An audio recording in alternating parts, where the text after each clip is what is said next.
Sergey Brin Eric Risberg, Associated Press. Google co-founder Sergey Brin wrote Alphabet's 2017 annual founders letter. Brin said artificial intelligence advances represent the most significant computing development in his lifetime. But he warned that tech companies have a responsibility to consider the impact of their advances on society. A change in tone.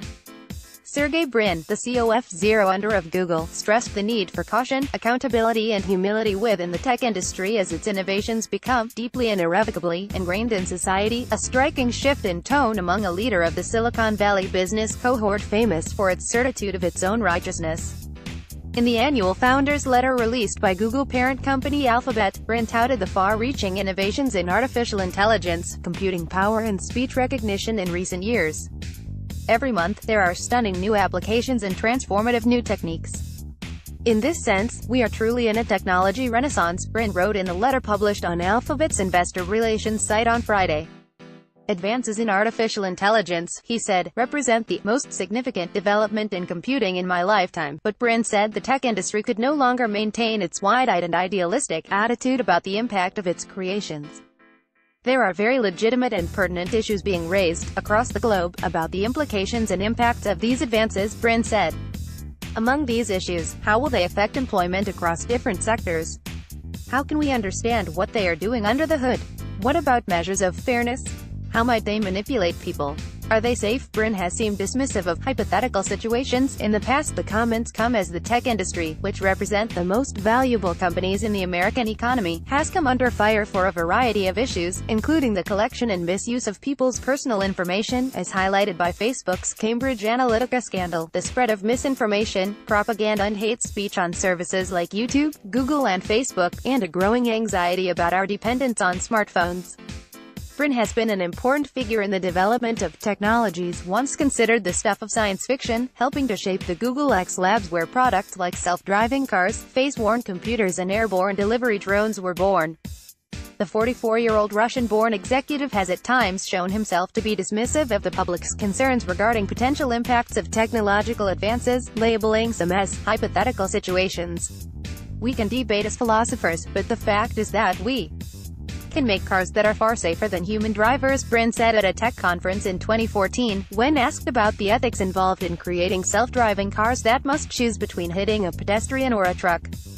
In March, the first self-driving car fatality occurred in Arizona when an Atmos Uber vehicle struck a pedestrian at night. Human-driven cars are involved in more than 35,000 traffic fatalities per year in the U.S.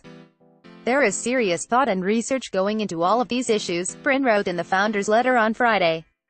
Most notably, safety spans a wide range of concerns from the fears of sci-fi-style sentience to the more near-term questions such as validating the performance of self-driving cars. Here's Sergey Brin's full 2017 letter. It was the best of times, it was the worst of times, it was the age of wisdom, it was the age of foolishness, it was the epoch of belief, it was the epoch of incredulity, it was the season of light, it was the season of darkness, it was the spring of hope, it was the winter of despair. So begins Dickens, A Tale of Two Cities, and what a great articulation it is of the transformative time we live in. We are in an era of great inspiration and possibility, but with this opportunity comes the need for tremendous thoughtfulness and responsibility as technology is deeply and irrevocably interwoven into our societies. Computation explosion. The power and potential of computation to tackle important problems has never been greater. In the last few years, the cost of computation has continued to plummet. Pentium IIs we used in the first year of Google performed about 100 million floating-point operations per second. The GPUs we use today perform about 20 trillion such operations, a factor of about 200,000 difference, and our very own TPUs are now capable of 180 trillion floating-point operations per second. Even these startling gains may look small if the promise of quantum computing comes to fruition. For a specialized class of problems, quantum computers can solve them exponentially faster. For instance, if we are successful with our 72-qubit prototype, it would take millions of conventional computers to be able to emulate it. A 333-qubit error-corrected quantum computer would live up to our name, offering a 10 quadrillion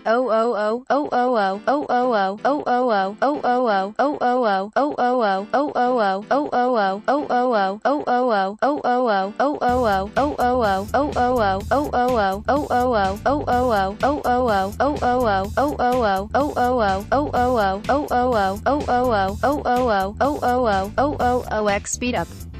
There are several factors at play in this boom of computing. First, of course, is the steady hum of Moore's law, although some of the traditional measures such as transistor counts, density, and clock frequencies have slowed. The second factor is greater demand, stemming from advanced graphics in gaming and, surprisingly, from the GPU-friendly proof-of-work algorithms found in some of today's leading cryptocurrencies, such as Ethereum. However, the third and most important factor is the profound revolution in machine learning that has been building over the past decade. It is both made possible by these increasingly powerful processors and is also the major impetus for developing them further. The spring of hope. The new spring in artificial intelligence is the most significant development in computing in my lifetime. When we started the company, neural networks were a forgotten footnote in computer science, a remnant of the AI winter of the 1980s. Yet today, this broad brush of technology has found an astounding number of applications. We now use it to understand images in Google Photos, enable Waymo cars to recognize and distinguish objects safely, significantly improve sound and camera quality in our hardware, understand and produce speech for Google Home, translate over 100 languages in Google Translate, caption over 1 billion videos in 10 languages on YouTube, improve the efficiency of our data centers, suggest short replies to emails, help doctors diagnose diseases, such as diabetic retinopathy, discover new planetary systems, create better neural networks, and much more. Every month, there are stunning new applications and transformative new techniques. In this sense, we are truly in a technology renaissance, an exciting time where we can see applications across nearly every segment of modern society. However, such powerful tools also bring with them new questions and responsibilities. How will they affect employment across different sectors? How can we understand what they are doing under the hood? What about measures of fairness? How might they manipulate people? Are they safe? There is serious thought and research going into all of these issues. Most notably, safety spans a wide range of concerns from the fears of sci-fi-style sentience to the more near-term questions such as validating the performance of self-driving cars. A few of our noteworthy initiatives on AI safety are as follows. I expect machine learning technology to continue to evolve rapidly and for Alphabet to continue to be a leader in both the technological and ethical evolution of the field. G is for Google. Roughly 3 years ago, we restructured the company as Alphabet, with Google as a subsidiary, albeit far larger than the rest. As I write this, Google is in its 20th year of existence and continues to serve ever more people with information and technology products and services. Over 1 billion people now use Search, YouTube, Maps, Play, Gmail, Android, and Chrome every month. This widespread adoption of technology creates new opportunities, but also new responsibilities as the social fabric of the world is increasingly intertwined.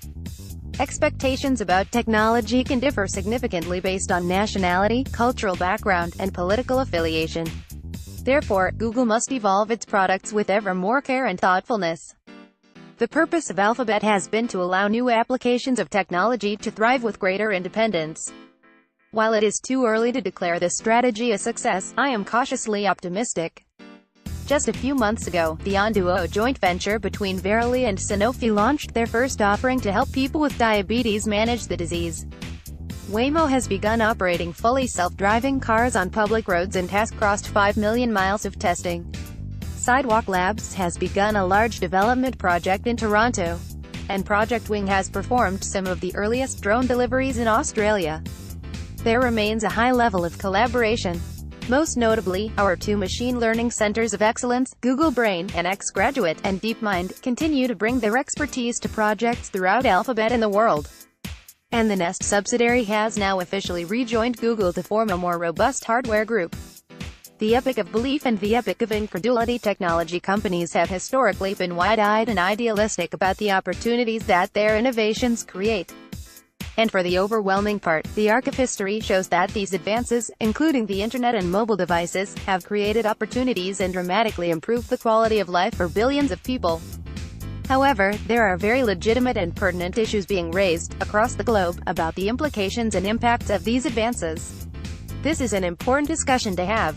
While I am optimistic about the potential to bring technology to bear on the greatest problems in the world, we are on a path that we must tread with deep responsibility, care, and humility.